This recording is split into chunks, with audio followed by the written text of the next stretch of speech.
The glittering lights of the Las Vegas Strip hide one of the biggest financial disasters in American entertainment history. While millions of tourists walk past these iconic casinos every year, thinking they're witnessing success, the reality behind those flashy facades is absolutely shocking. Today, I'm going to expose 9 Vegas casinos that are drowning in debt, and their owners are doing everything they can to hide it from the public. We're talking about a combined debt load that exceeds $12 billion. That's more than the GDP of some small countries. But here's what makes this even more disturbing. These aren't small, failing establishments. These are some of the most recognizable names on the Strip. Places you've probably heard of, maybe even visited, and right now, they're all teetering on the edge of financial collapse. I've spent weeks digging through SEC filings, corporate reports, and insider sources to bring you the truth that these casino giants don't want you to know. By the end of this video, you'll never look at Vegas the same way again. So, buckle up, because what I'm about to show you will shock you to your core. Starting at number 9, the Tropicana Las Vegas. This place has been a Strip staple since 1957, but don't let the nostalgic charm fool you. The Tropicana is hemorrhaging money at an alarming rate, and Penn Entertainment, the company that owns it, is desperately trying to hide just how bad things have gotten. Here are the numbers they don't want you to see. The Tropicana is carrying over $280 million in property-specific debt. But that's just the beginning. When you factor in their share of Penn's corporate obligations, we're looking at nearly $400 million in total liabilities tied to this single property. Revenue has plummeted 35% since 2019. That's not just a COVID dip, that's a sustained decline that shows no signs of recovery. Their EBITDA, that's earnings before interest, taxes, depreciation, and amortization, went from $45 million in 2019 to negative $12 million last year. But here's the really scary part. Penn Entertainment has been quietly shopping the Tropicana around to potential buyers for over 2 years. No one wants it. The property is too old, too small, and too deep in debt to be attractive to serious investors. Industry insiders tell me they're considering a controlled demolition within the next 18 months if they can't find a buyer willing to take on that massive debt load. That's a Vegas icon potentially turning into a parking lot because the numbers just don't work anymore. Number 8, Sahara Las Vegas. This place has more financial baggage than a Vegas showgirl's closet, and SLS Entertainment, the company behind it, is running one of the most sophisticated shell games I've ever seen to hide their true debt situation.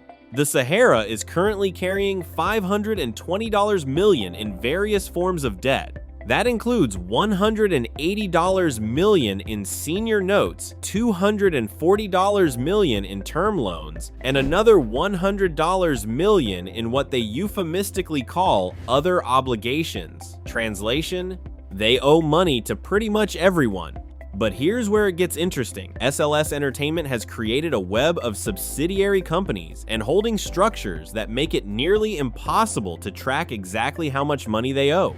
It's like financial Russian noodles. You pull one thread and 3 more appear. What we do know is this: their debt to EBITDA ratio is sitting at 8.5 to 1. In the casino industry, anything above 4 to 1 is considered distressed. 8.5 to 1 is basically financial death. The property generates about $61 million in annual revenue, but after you account for operating costs, debt service, and capital expenditures, they're losing approximately $2.3 million every single month. That's $75,000 a day going down the drain. My sources inside the company tell me they're frantically trying to renegotiate their loan terms, but lenders are getting nervous. 2 major creditors have already filed notices of default, which means they could potentially seize the property if payments are missed. Number 7, Rio All-Suite Hotel and Casino. This off-strip property used to be Caesars Entertainment's cash cow. Now it's their biggest headache, and the debt situation here is absolutely mind-blowing. When Caesars sold the Rio to Dreamscape Companies in 2021 for $516 million, they thought they were getting rid of a problem. But here's what they didn't tell you. Dreamscape borrowed almost the entire purchase price, and now they're drowning in debt payments. The Rio is currently carrying $485 million in acquisition debt, plus another $127 million in operational and renovation loans. That's $612 million in total debt for a property that was valued at $516 million just 3 years ago. The math doesn't work. Annual revenue has dropped to $156 million. That's down 42% from 2019 levels. Meanwhile, their annual debt service is $89 million. That means more than half of everything they make goes directly to paying loans before they even cover basic operating costs. But here's the truly shocking part. Dreamscape has been quietly missing debt payments since October 2023. They've managed to negotiate temporary forbearance agreements to avoid formal default, but my banking sources tell me those agreements expire in June 2024. If they can't secure new financing or find a buyer by then, the Rio could become the first major Vegas casino to go into formal bankruptcy since the Station Casinos crisis in 2009. The property is hemorrhaging cash so badly that they've started cutting basic services. Housekeeping is down to every third day unless you specifically request it. 3 restaurants have closed permanently. They've even stopped running the shuttle service to the Strip. Number 6. The Link. Caesars Entertainment has been very clever about hiding the true financial picture of this property, but SEC filings tell a different story than their glossy marketing materials. The Link is carrying $670 million in allocated debt from Caesars' massive corporate borrowing structure. But that's not the scary number. The scary number is their declining revenue per available room, which has dropped 28% since 2019. Here's what's happening. The Link was designed to be a middle market property targeting younger demographics, but younger people aren't gambling like previous generations. They're coming to Vegas for experiences, not to lose money at slot machines. This has created a death spiral for the Link's business model. Gaming revenue, which used to represent 65% of their total income, now accounts for less than 38%. They're trying to make up the difference with dining and entertainment, but the margins are terrible. Food and beverage operations actually lose money when you factor in the full cost of service. Entertainment breaks even at best. The only profitable part of the operation is hotel rooms, but occupancy rates have been declining for 3 straight years. Internal documents I've seen show that the Link requires $47 million annually just to service their portion of Caesars' debt. Last year, they generated $41 million in actual profit after operating expenses. That's a $6 million shortfall that has to be covered by other Caesars properties. But here's what makes this even worse. Caesars has been quietly transferring profitable operations away from the Link to their other properties. The High Roller Observation Wheel used to be attributed to the Link's books. Now it's listed under a separate subsidiary. Same thing with several retail operations. They're basically stripping assets away from the Link to make their other properties look more profitable, which means the Link's true financial position is even worse than it appears. Number 5. Luxor Las Vegas. MGM Resorts owns this iconic pyramid, and they've been using some extremely creative accounting to hide just how badly this property is underperforming. The Luxor is allocated $740 million of MGM's total debt load, which sounds manageable until you realize that this 30-year-old property generated only $298 million in revenue last year. That's a debt-to-revenue ratio of 2.5 to 1, which is absolutely unsustainable. But the real problem isn't just the debt, it's the fact that the Luxor is stuck in a time warp that's costing MGM a fortune to maintain. That pyramid structure looks cool, but it's an engineering nightmare. Maintenance costs are 40% higher than a conventional hotel because of the unique architecture. The slanted windows can't be cleaned with normal equipment. They need specialized crews that cost $180,000 per cleaning cycle.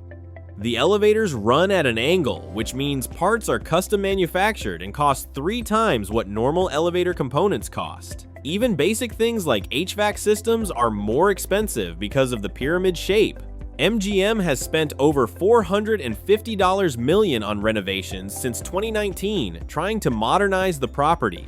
But here's the problem. No matter how much they spend on new carpets and fancy restaurants, they can't change the fundamental layout issues. Hotel occupancy rates have declined from 89% in 2019 to 67% in 2023. Gaming revenue is down 31%. The property consistently ranks in the bottom 20% of strip hotels for customer satisfaction, largely because of noise issues and the confusing layout. My sources at MGM tell me there have been serious internal discussions about demolishing the Luxor and building something completely new. The problem is that demo and construction costs would exceed $2 billion, and they can't afford that with their current debt load. So they're stuck with a money-losing pyramid that's too expensive to fix and too expensive to replace. Number 4, Excalibur. Another MGM property, another massive debt problem that's being carefully hidden from public view. Excalibur is carrying $820 million in allocated debt, making it one of the most leveraged properties on the Strip. But unlike some of the other casinos on this list, Excalibur's problems aren't just financial, they're structural and demographic. This medieval-themed casino was designed in 1990 for a completely different type of Vegas visitor. Back then, families came to Vegas for affordable vacations. Today's Vegas is all about luxury experiences and high-end dining. Excalibur is caught in the middle, too expensive for budget travelers but too dated for premium customers. Revenue per available room, one of the key metrics in the hotel industry, has dropped 33% since 2019. That's not just a COVID impact, that's a fundamental shift in customer preferences that shows no sign of reversing. But here's what makes Excalibur's situation particularly dire. MGM has been systematically underinvesting in the property for years. Capital expenditures have been cut by 60% since 2019. They're basically letting the place slowly deteriorate rather than spending money to fix problems. The result is a property that feels increasingly run down compared to newer developments. Customer reviews consistently mention maintenance issues, outdated rooms, and poor service. This creates a vicious cycle where fewer people want to stay there, which reduces revenue, which leads to further cuts in maintenance and service. MGM's internal projections show that Excalibur needs at least $280 million in renovations just to bring it up to modern standards. But with current cash flow barely covering debt service, that money simply doesn't exist. Industry analysts are predicting that MGM will be forced to sell Excalibur within the next 2 years, likely at a massive loss. The problem is finding a buyer willing to take on both the debt and the massive renovation costs. Number 3, Palace Station. Station Casinos has been playing a dangerous game of financial hide-and-seek with this property, and the numbers I've uncovered are absolutely staggering.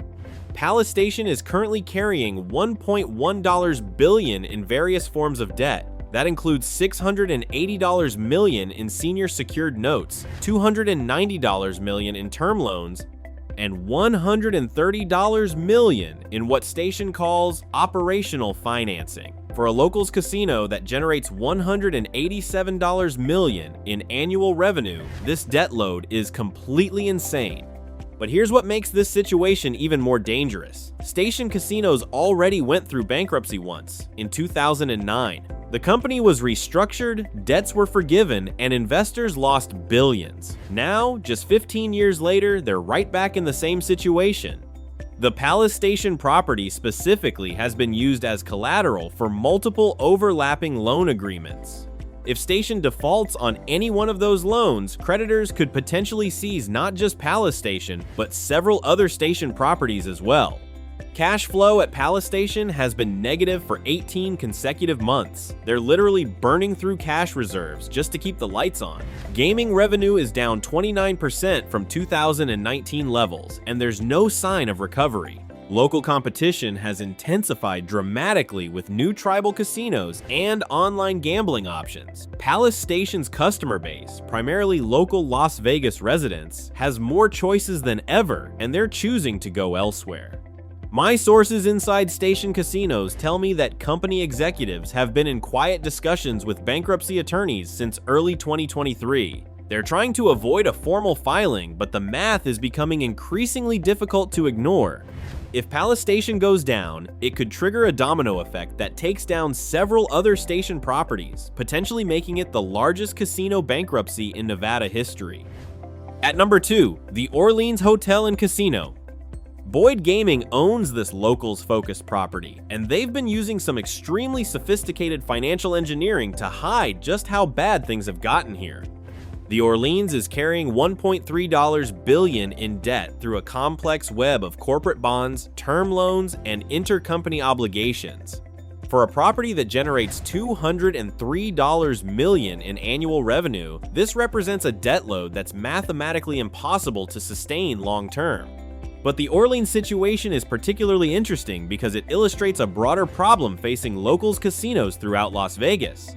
The customer base is aging, younger people aren't replacing them, and competition from online gambling is absolutely crushing traditional casino operations. Average customer age at the Orleans has increased from 52 inches 2019 to 61 inches 2023. Younger demographics simply aren't coming through the doors in sufficient numbers to replace the revenue from customers who are dying or becoming too old to gamble regularly. Gaming revenue per customer has declined 37% since 2019. That's not just inflation adjusted, that's actual dollars spent per person walking through the door. People are gambling less money when they do come, and they're coming less frequently. Boyd Gaming has been trying to compensate by expanding non-gaming revenue streams. They've added restaurants, event spaces, and entertainment venues. But the margins on these operations are terrible compared to gaming, and they require much higher staffing levels. The Orleans now employs 340 more people than it did in 2019, but generates $47 million less revenue. Labor costs as a percentage of revenue have increased from 31% to 49%. That's completely unsustainable. Internal documents show that Boyd has been considering selling the Orleans since 2022, but potential buyers have been scared off by the debt load and declining fundamentals. The property would need to be sold at a significant loss, which would trigger covenant violations on other Boyd Gaming debt agreements. They're essentially trapped in a property that's losing money every month with no viable exit strategy. And now, the #1 casino hiding massive debt, MGM Grand Las Vegas. This is going to shock you. The MGM Grand, one of the most iconic properties on the Strip, the place where major fights are held, where A-list celebrities perform, is drowning in over $2.4 billion in allocated debt. That's more debt than some small countries carry. MGM Resorts has been extremely clever about how they report MGM Grand's financial situation. They bundle it with other properties, use complex corporate structures, and employ accounting techniques that make it nearly impossible for casual investors to understand the true scope of the problem. But I've spent weeks digging through subsidiary filings, bond documents, and regulatory reports to piece together the real picture. And what I found will absolutely blow your mind. The MGM Grand property alone is responsible for $2.4 billion of MGM Resorts' total debt load. That includes $1.8 billion in property-specific mortgages and bonds, plus another $600 million in allocated corporate debt. Now, you might think, well, it's a huge property. Surely it generates enough revenue to handle that debt. And you'd be wrong. MGM Grand generated $847 million in revenue last year. That sounds like a lot until you realize that their annual debt service, just the interest payments, not even paying down the principal, is $312 million per year. That's 37% of their total revenue going directly to debt payments before they pay a single employee or cover any operating costs. But here's where it gets really scary. Revenue has been declining for 4 straight years. We're not talking about small declines. We're talking about a 23% drop in total revenue since 2019. Gaming revenue specifically has fallen 31%. The problem is that MGM Grand was built for a different era of Las Vegas. It's a massive 5,044-room property designed when Vegas was primarily about volume gambling. Today's Vegas is about premium experiences and high-spending customers, but MGM Grand's size works against it in this market. Operational costs are astronomical. The property requires over 9,000 employees during peak periods. Energy costs alone exceed $67 million annually. Maintenance on a facility this size runs $89 million per year. When you add up all the costs, Debt service, operations, maintenance, taxes, insurance. MGM Grand needs to generate approximately $1.1 billion in revenue just to break even. Last year, they made $847 million. That's a $253 million shortfall that had to be covered by other MGM properties. But here's what makes this situation truly dangerous for MGM Resorts as a whole. MGM Grand serves as collateral for multiple bond issues. If the property's financial performance continues to deteriorate, it could trigger covenant violations that would allow bondholders to demand immediate repayment of billions in debt. My sources inside MGM tell me that company executives have been in discussions with investment banks about potentially selling MGM Grand to raise cash and reduce debt. The problem is that no buyer wants to take on a $2.4 billion debt load for a property with declining fundamentals. There have been preliminary discussions about breaking up MGM Grand, selling the hotel to one buyer, the casino to another, and the entertainment venues to a third party. But the logistics of such a deal are incredibly complex, and it's unclear whether the total value of the separate parts would exceed the debt load. Now, you might be wondering, how did it get this bad? How did some of the most famous casinos in the world end up drowning in over $12 billion in combined debt? The answer is a perfect storm of bad timing, changing customer preferences, increased competition, and frankly, some really terrible financial decisions by casino executives. First, many of these properties took on massive debt loads during the 2010s when interest rates were near zero. Executives thought they were being smart, borrowing cheap money to fund expansions and renovation. But now interest rates have gone up, and many of these loans are coming due for refinancing at much higher rates. Second, customer behavior has fundamentally changed. Younger generations simply don't gamble the way their parents did. They come to Vegas for experiences, shows, restaurants, clubs, but these activities generate much lower profit margins than traditional gambling. Third, competition has exploded. Every state now has some form of legalized gambling. Sports betting is available on your phone. Why fly to Vegas to lose money when you can lose money at home? Fourth, and this is the big one, COVID accelerated trends that were already happening. Business travel, which used to be a huge source of steady revenue, has never recovered to pre-2020 levels. Convention business is down 40% from 2019. International tourism, particularly from Asia, has collapsed. But perhaps most importantly, casino executives made a series of leveraged buyouts and debt-financed acquisitions during the good times, assuming that growth would continue forever. They borrowed against future earnings that never materialized. The result is an industry where total debt now exceeds the actual value of the underlying properties in many cases. These casinos are worth less than what their owners owe on them. So, what happens next? Are we looking at a wave of casino bankruptcies that could fundamentally reshape Las Vegas? The honest answer is, probably yes. My industry sources tell me that at least 3 of the properties on this list will likely file for bankruptcy or be forced into distressed sales within the next 18 months. The debt loads are simply too large to sustain with current revenue levels. But here's what makes this different from previous casino crises. The underlying fundamentals of Las Vegas have changed permanently. This isn't a cyclical downturn that will recover when the economy improves. This is a structural shift in how people think about gambling and entertainment. The casinos that survive will be the ones that can adapt to this new reality. Smaller, more premium properties focused on experiences rather than volume gambling. The massive, debt-heavy properties from the previous era may simply not be viable anymore. For investors, this represents both massive risk and potential opportunity. There will likely be some incredible real estate deals available as distressed properties are sold at steep discounts.